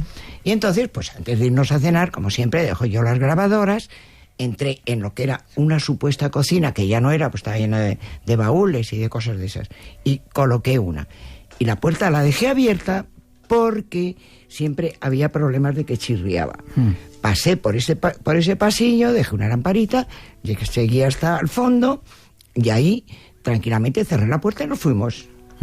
Con las llaves nosotros, ¿eh? Sí, nos fuimos a cenar. A cenar. Volvimos y entramos, le dimos a la luz y no funcionaba. Bueno, pues han saltado los plomos. Le subimos, ¿te acuerdas? A Lorenzo. Sí, y le subimos una silla. Encima una silla y le daba, aquello no funcionaba por ningún lado. Le llamamos al dueño y cuando llegaba el dueño, todas las luces del piso se encendieron. Que yo le dije, oye, perdona, yo he dejado una lamparita. Pues se va a creer que estaba yo gastando luces por todos lados. Todas, hasta arriba. Bueno, pues ahí se nos cayó un Cristo, luego se nos bailaban las seis. Ese día era un desmadre comercial. Entonces yo me gritó, Sol, ven, mira lo que hay en el pasillo. Bueno, pues cogí la cámara y como total estaba grabando, me fui para el pasillo. Y entonces estaba uno de los largueros de la cama fuera, atravesado, que estaba dentro antes, porque si no, no hubiera podido pasar yo. Pues mira, pues ha corrido. Y empecé a grabar, y justo detrás, que estaba la puerta de la cocina, se ve que del techo cae una cosa a toda velocidad, pega encima de una mesa, rebota y tira para el cielo. Pero con velocidad como de disparo, ¿eh? Es decir, y claro, fue un trayazo. Nos quedamos todos alucinados. Un aporte. No hay explicación. No. Ese ha sido el vídeo de nuestra vida. Sí. Porque nunca se graba, es que es muy difícil coger el momento. Yo he visto otro también en Belmez, en la segunda casa de las caras de Belmez, hay otro aporte, una moneda era en ese caso, pero lo vuestro fue espectacular. Porque además está constatado y está analizado y todo, o sea, no es que lo contamos así porque lo tenemos grabado, no, es que se ha analizado la velocidad en que llegaba esto y no han podido medirlo. ¿Y qué es la policía científica. ¿Y qué es lo que caía? ¿Qué era el aporte? Era cayó el cortapuros. Y el cortapuros cae sobre una barra de toallero que estaba suelto, pues todo lo tenían todo suelto, que estaba ahí. Entonces le pega y hace el toallero, ¡bum!, sale disparado para arriba. Pero lo que apareció de repente... Lo que se materializó fue un cortapuros. Un cortapuros, que estaba en uno de los cuartos. Que estaba en uno de los cuartos, no tenía por qué caer de un techo que además no tiene agujeros ni nada. Bueno, por no tenía ni lámpara. Y estas damas se lo toman así como una cosa normal. ¿Has visto algo, Paloma, de algún ser, algún ente por aquí? Aquí no, en este estudio no. Vale. No. Pero por fuera yo te diría que sí. Ahora me lo cuentas. Seguimos, hay más cosas que queremos contaros. No os perdáis las cosas que van a contar estas damas. Radio Nacional, el sonido que nos une. ¿Izquierdo? Correcto. ¿Derecho? Binaural. Solo en podcast. ¿Estás preparado? Hola. Las historias que se escuchan. Contenidos, programas, piezas exclusivas de radio. En rne.es. Porque no lo vas a poder escuchar en otra parte. ¿Seguro? ¿Quién anda ahí? Solo en podcast, también en la aplicación de Radio Nacional de España. Cierto. Solo en podcast. Comienza tu experiencia. Radio Nacional de España. Radio Nacional de España. El sonido que nos une. De vivos, o sea, hay fantasmas de vivos. No solo claro. Bueno, pues nosotros nos podemos desdoblar y nuestro cuerpo astral irse por ahí a viajar y entonces pues yo por ejemplo puedo ver ese astral y como si fuera un fantasma, y es un fantasma pero de un vivo, de alguien que a lo mejor está durmiendo y que su astral está por ahí de paseo. Hay una mujer que escribe poesía, la guardó un día en una Biblia, cuando fue a verla le había desaparecido la mitad. Dice que si hay posibilidad de que sería un aporte, el aporte te trae algo, en este caso desaparece. ¿Puede ocurrir eso? De repente esas entidades o te quiten algo que tengas en un sitio que evidentemente nadie sabe que lo tienes y que desaparezca, como una forma de llamarte la atención.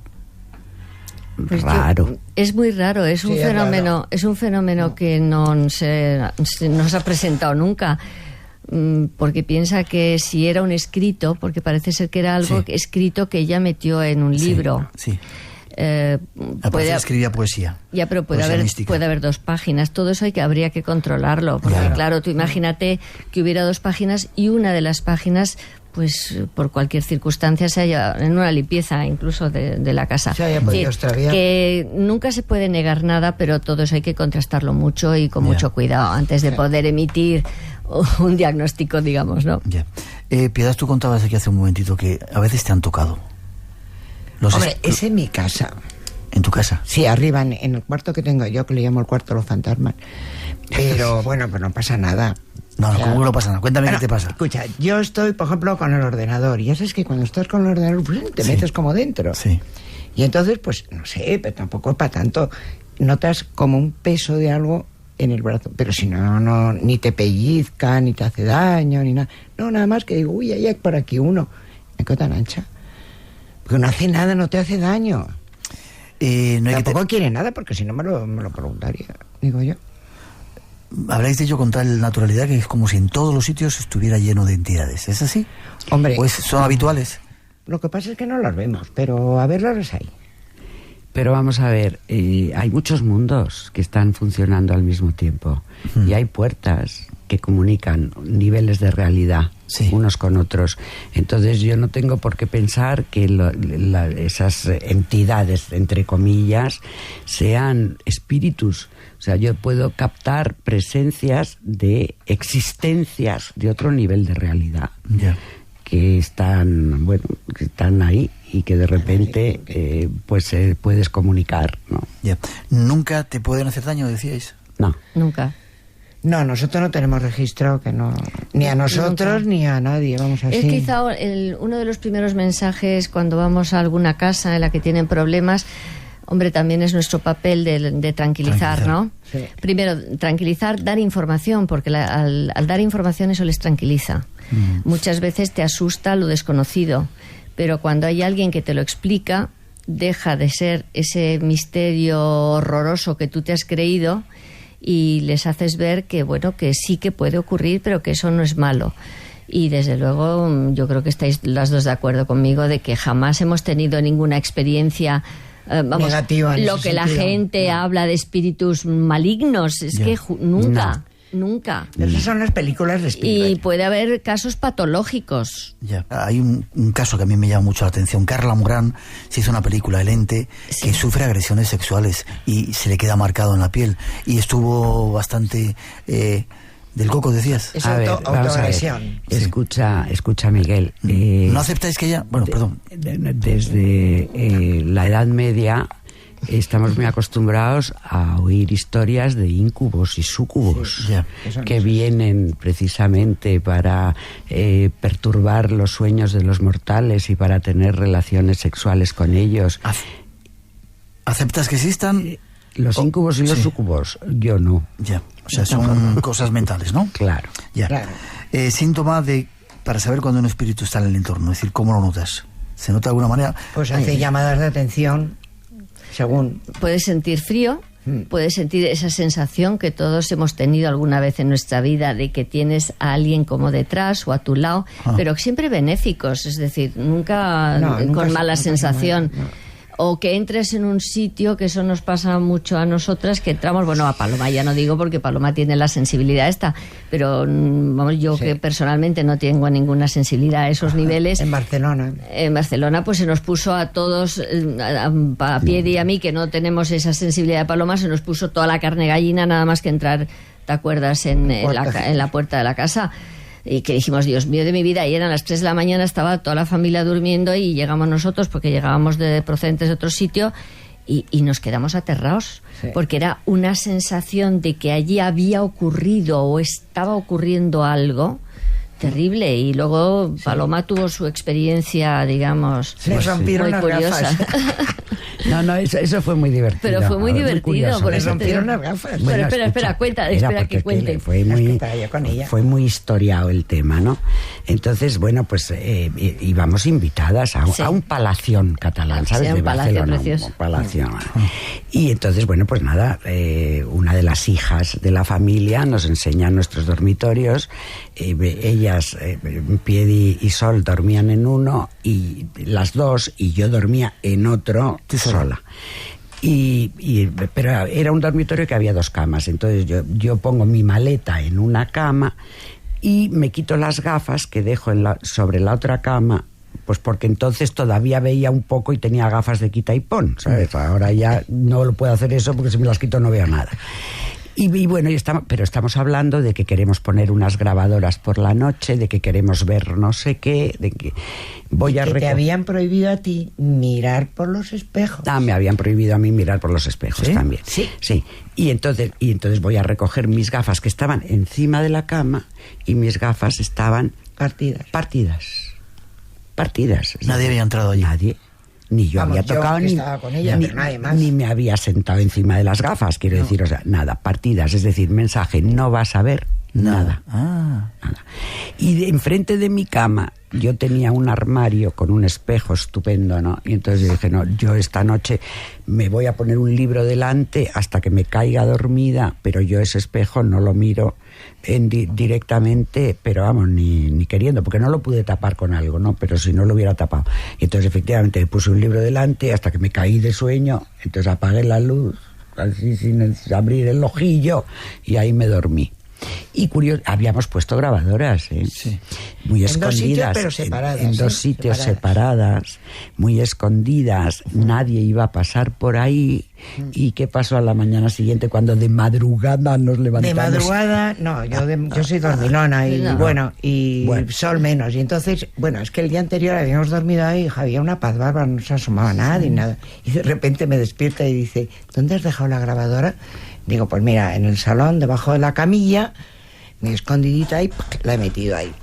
Dice, pues bueno, dice, te lo digo porque están pasando la aspiradora. Digo, no será verdad. A las 7 de la mañana. Estaban pasando la aspiradora. Entonces yo, o sea, escondida, viendo a ver cuando la de la aspiradora salía de allí para poder coger mi grabadora. Y en un momento ya, pum, cogí la grabadora. ¿Pero estaban pasando de verdad la aspiradora? Sí, claro, pero bueno, como no se les ocurría levantarlo... El cuerpo de casa estaba pasando. Sí, pero como no se les ocurría levantar las faldas de la esta, pues bueno, se salvó. Entonces yo, al lado del cuarto de Paloma, había dejado otra grabadora, que había un santo debajo de esos. De un santo, vestido. Sí, pues era el único sitio para esconderla. Sí, levanté las faldas y le metí la grabadora debajo. Entonces ya digo, bueno, pues aprovecho y ya traigo las dos. Pues llegó, vi que estaban apagadas, pues muy bien. ¿Sabes lo que había pasado? Que las dos grabadoras empezaban a grabar en el mismo número y a los 7 segundos, un poco más porque eran pasos, se apagan las dos al mismo tiempo, pero se apaga el récord. Y la grabadora siguió andando. Las apagaron. Pero al mismo tiempo, una en un lado y otra en otro. Es que no nos dejaban hacer nada, hijo. Eso es un desastre. Yo no podía ver. Es muy gráfico eso, que te rompan las gafas, pues la mejor forma de decirte no vas a ver nada. Qué curioso. ¿Y por qué no podías mirar los espejos? Porque ve. No, porque vamos a ver. Tu hermano nos habló, Javier, cuando estuvo aquí en el programa. Los espejos. Me encanta a mí ese tema. Los espejos son puertas. Sí. Los espejos se ven muchísimas cosas. Mira, cuando yo estuve aprendiendo en Guatemala con un chamán que fue el que me enseñó, uno de los ejercicios que me ponía, que yo odiaba, era que mirara a un espejo hasta que desapareciera mi imagen del espejo. Y cuando desaparecía mi imagen del espejo, aparecían otras cosas. No lo probéis en casa, esto se lo estoy diciendo a nuestros oyentes. No. Y el espejo entonces se convierte en una puerta. Y en esa puerta te puede comunicar pues, con otros planos de realidad, ¿no? Y entonces, claro, tener enfrente de tu cama, después que te han roto las gafas diciendo que no vas a ver nada, un espejo... Que no debes de ver nada. Que no debo de ver nada. Un espejo, pues dije, pues mejor no miro. Claro, porque es como una prohibición. Pero, en cambio, hemos visto cosas estupendas a través de un espejo en Toledo. Toledo. Fue genial aquello. Toledo, en un palacio de Toledo. Sí. En un palacio de Toledo. Eso fue muy bonito porque había... Una entrada en un palacio de Toledo con una gran entrada, con una gran escalera que subía al piso de arriba y enfrente de la escalera, o sea, la escalera está aquí y enfrente un espejo de suelo a techo, con lo cual yo miraba al espejo y veía la escalera que tenía detrás. Ajá. Y empecé a ver. ¿Te sentaste en los escalones? Me senté en los escalones y empecé a ver lo que bajaba por aquella escalera. Bueno, qué gozada, de verdad. Porque bajaba una señora guapísima con un chal verde. Después bajaban unos niños como vestidos de época, con ropa como de terciopelo negro con gola. Bajaban perros mastines, y entonces lo bueno del caso es que el guardés, el encargado de ese palacio, se iba poniendo verde por minutos, y al final, ya cuando yo ya dejé de ver, me dijo, pues ahora yo les voy a llevar a ver dónde está todo eso, y nos llevó al cuarto de los baúles, donde abre un baúl y está el chal verde, los trajes de terciopelo. Te iba a hacer una pregunta crítica. ¿Eso no pueden ser imaginaciones tuyas? Pues no, porque no podía saber del chal verde ni de los trajes. Ya, me lo ha contestado y me la ha invalidado cuando he dicho que luego encontraste eso que tú estabas viendo. Claro. No, y además, vamos a ver, luego la señora que bajaba, porque luego ya vi yo un poco de la vida de esa señora, ¿no? Entonces la señora que bajaba, que era una señora guapísima, que además yo la veía escribiendo cartas en un secreter, en una habitación, no sé qué, pues efectivamente había sido una de las habitantes de esa casa, y luego me la encontré en un cuadro. En un retrato. En un retrato. Lo vimos luego.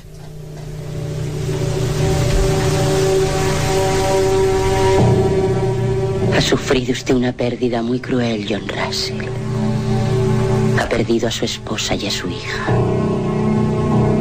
La presencia en esta casa se está acercando a usted a través de esa pérdida.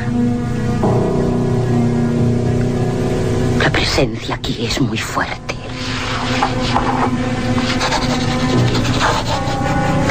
Es la presencia de un niño. Un niño que no está en paz, que no puede descansar. La presencia está con nosotros. Sabemos que estás con nosotros. ¿Quieres hablarnos? ¿Vas a comunicarte con nosotros? Con estas damas del misterio es muy difícil, porque tratamos de dar un punto dramático y ellas se están riendo de estas historias. En el buen sentido de la palabra. Dejadme que explique, porque estáis acostumbrados y para vosotros es una cosa absolutamente normal. Pero estas cosas pasan. No son serias. Escucha, yo estaba pensando en que ese niño podía ser Manuel. Sí, nosotros hemos tenido niños. Lo hemos tenido hace muy poco. Sí, niños Madrid, fantasmas, en Madrid. ¿El que le mandaste con su padre? Ese. Le mandó con su padre. Sí. Bueno, el niño y se lo llevó. Vamos a ver. Espera, porque conté la historia. Y luego nos tenéis que decir cómo os lleváis, cómo se acaba en la segunda parte del programa, si os parece. ¿Estáis a gusto? ¿Os quedáis un ratito más? Sí, hombre. Vale. ¿Quién era el niñito? Pues es que nos llamaron de una casa en Madrid que veían un niño. Y que, sobre todo en el dormitorio de la dueña de la casa, de la señora, pero ya sus hijas también habían visto al niño. Y bueno, y a ver quién era ese niño y por qué estaba en esa casa. Y entonces, efectivamente, pues en la bola de cristal apareció ese niño, y ese niño me dijo que se llamaba Manuel.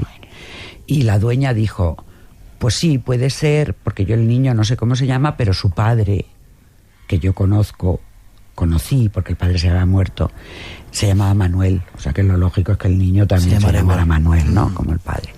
Y entonces el niño me decía que es que él iba a buscar a su mamá. Porque él había vivido, pero había vivido en esa casa. Había vivido. Y él iba a buscar a su mamá. Entonces iba al dormitorio de la dueña actual de la casa, que era el dormitorio de su mamá también, ¿no? Y bueno, y el pobre se había perdido. Entonces él se había perdido y iba a buscar a su mamá. Ya. Por eso ¿El niño había fallecido hacía mucho tiempo? No me acuerdo. Sí, como 4 o 5 años, dijo. 4 o 5 años, dijo la duena de la casa.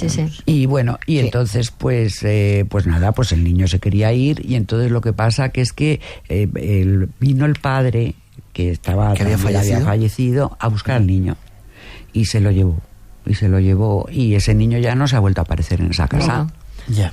Hombre, se aparecen otros, pero eso no tiene nada que ver. Pero por Dios, no compliquemos el tema. Olores intensos en un hogar, una pregunta. Olores intensos en un hogar sin usar perfumes, olores a rosas y hierbas. ¿Os ha ocurrido eso a veces?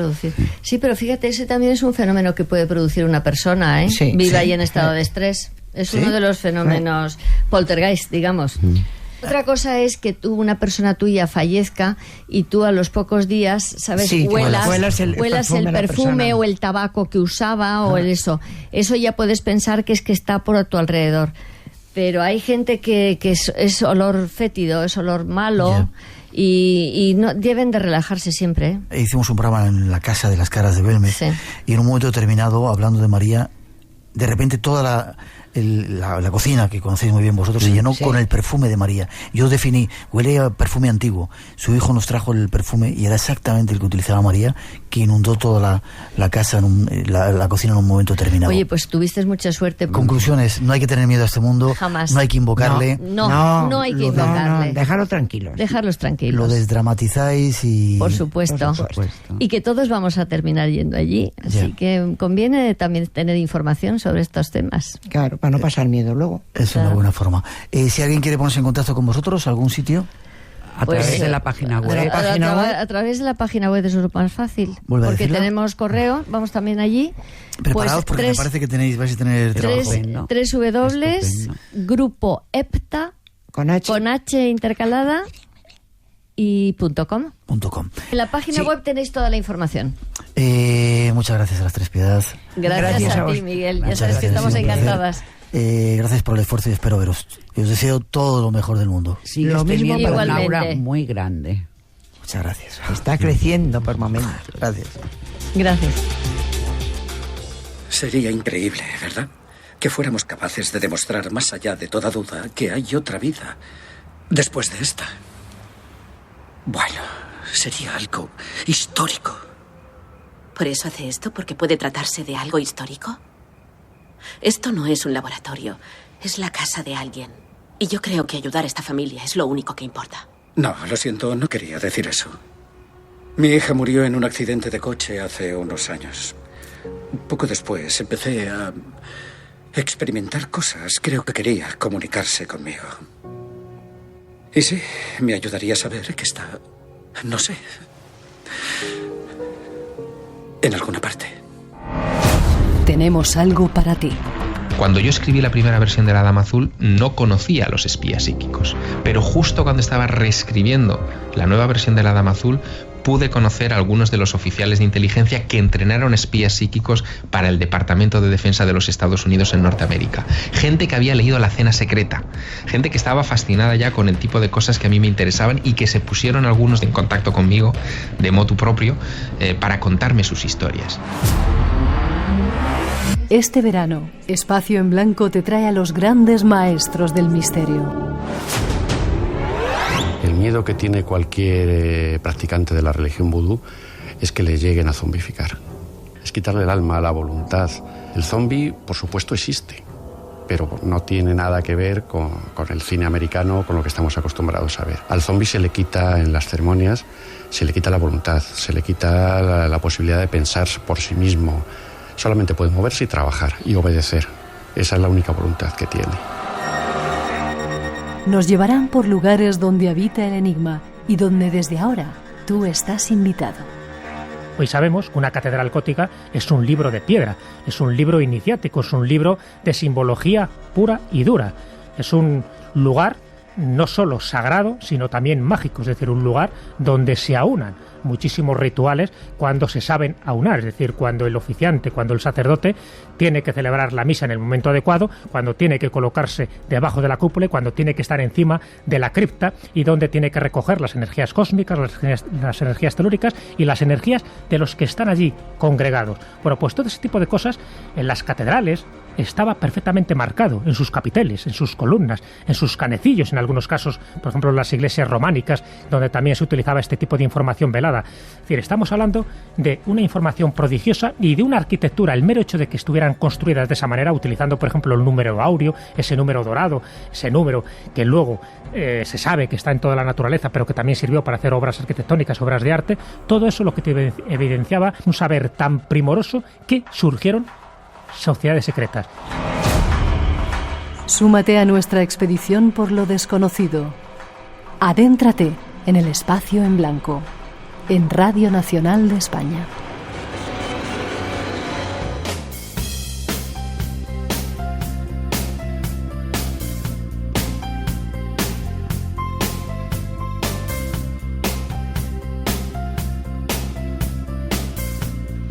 Terminamos por hoy. Ojalá hayáis disfrutado de este viaje, de esta experiencia de estar juntos estas 2 horas.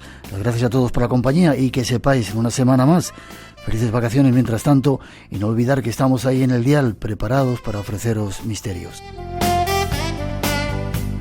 Volvemos en 7 días, felices vacaciones, nos encontramos en el espacio en blanco. Y ahora hasta las 4, un poquito de nuestra mejor música. Cuidaros.